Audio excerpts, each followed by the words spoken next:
Many of you are dissatisfied with the appearance of your ornamental lawn, especially toward the end of summer. It was a stunningly beautiful and dense carpet in the spring, but something transformative happened during the summer. As temperatures rise, the grass turns yellow and seems to be at rest, the soil cracks and weeds take over. Every period of the year brings new challenges for your lawn, and summer requires special attention. If your lawn suffered damage during the summer months, this video may be of interest to you.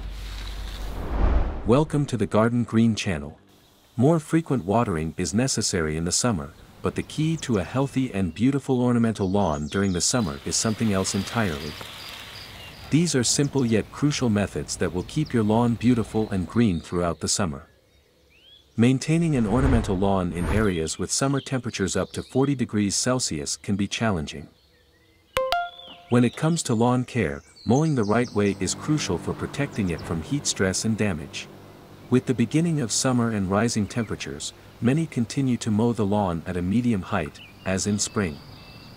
During the hot months, this approach can harm the lawn. It is recommended to mow a maximum of 1/3 of the grass height. In warm climates, proper mowing during the summer is crucial for maintaining a healthy lawn. You may think that mowing at the highest level of the mower will leave your grass too tall. Of course not, it is aesthetically beautiful and comfortable to walk on. As the summer begins and temperatures climb, it's important to raise the mower height by 1 degree after each weekly mowing. This adjustment helps maintain the health of your lawn through the summer. On the hottest days, we mow to the maximum height to help your lawn retain moisture and protect the soil from cracking. As the temperatures begin to decrease before autumn, it's important to adjust the mower down by 1 level after each mowing. The lowest mowing height I use is set to the middle level on the mower, regardless of the season. This helps maintain an optimal lawn height as the season changes. This rule applies if you do not have sprinklers that water the lawn almost every day during hot weather.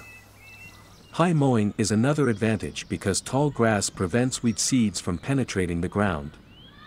The most dangerous period for weeds is mid-spring and late summer, when weeds are seeded and carried by the wind. By regular mowing, which should be at least once a week, the mower will pick up all the weed seeds. That's why you should never mow without using a basket to collect the grass clippings.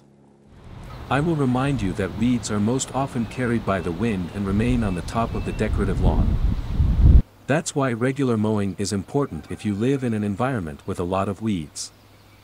In the weed season, you can mow more frequently without reducing the mower's height because the mower also collects various weed seeds. First, let's dispel the myth about grass going dormant in the summer. In summer, grass doesn't stay dormant as many believe, even during extremely high temperatures. Aside from the extreme heat that slows grass growth, the main issue lies in something entirely different. Soon you will see the main reason why grass slows down its growth in summer and even starts to die. That's when weeds take over, as they are much more resilient than grass. In the summer, when temperatures exceed 35 degrees Celsius, it's essential to water generously, at least every 3 to 5 days. Too frequent and insufficient so-called shallow watering will damage the grass roots, as they won't grow deep due to the surface level watering. Such roots cannot withstand high temperatures, and the lawn will be destroyed. During extreme heat, pay attention to the curbs, which can absorb high temperatures throughout the day. Due to the high temperatures around them, the soil dries out much faster because the concrete remains hot well into the night. As a result, the soil contracts and hardens, causing the grass in those areas to dry out. If possible, water these areas generously every 2 to 3 days during extreme heat. Improper watering of the lawn can also lead to various diseases. The highest risk periods for your lawn to develop fungal diseases are during the night.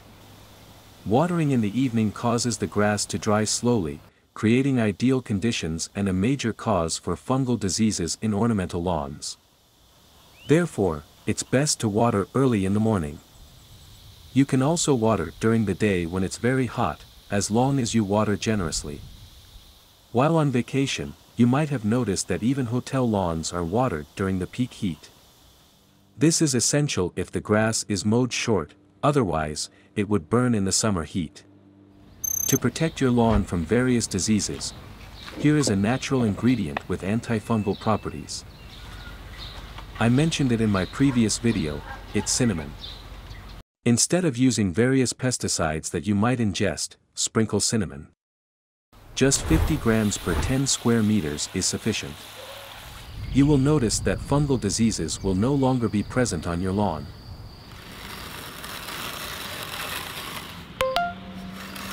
Now, try to understand the main cause of ornamental lawn decline.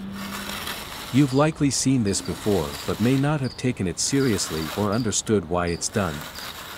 It is about scarification or removal of dead grass. Through natural processes, grass, like any other plant, undergoes the dying off of old leaves. The layer of dead grass covers your lawn and primarily prevents the development and spread of new grass shoots. Sunlight, water, and essential nutrients have difficulty reaching the roots. Additionally, essential air circulation or aeration is impossible through this layer. Without regular scarification, your lawn will quickly deteriorate, regardless of how well you maintain other essential care practices. How often should you scarify the lawn? The frequency of scarification depends on various factors, including the type of grass, soil conditions, and lawn use. Generally, cool season grasses, scarify once a year, ideally in early spring or late summer. Warm season grasses, scarify once or twice a year, typically in late spring or early summer. For high-traffic lawns or those with significant thatch buildup, more frequent scarification may be needed. It's essential to avoid scarifying during periods of stress, such as extreme heat or drought. If you're unsure, take a close look at your lawn, and you'll easily determine if scarification is needed. You can get various machines for scarification. I use these special rakes because my lawn is 200 square meters. These rakes have proven to be excellent because they don't damage the grass blades and offer multiple functions for scarification. They collect the dead grass and aerate the lawn by breaking up the hardened surface layer of soil.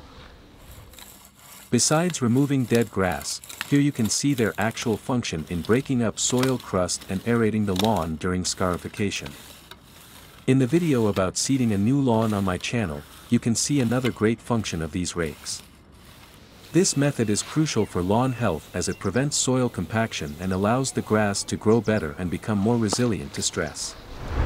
For areas larger than 200 square meters, I would recommend electric or battery-operated scarification machines. Mow after to pick up the remaining dead grass.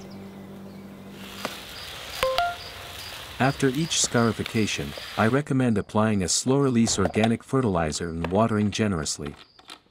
After 3 weeks, you'll have a resilient and impressive lawn once again. And after several rounds of scarification, it's necessary to overseed your lawn. In one of the upcoming videos, I will show you how to easily overseed and level an existing ornamental lawn. You can do those two tasks simultaneously. I hope you found this video useful. Thank you for watching, and be sure to save this video as you'll likely need it again.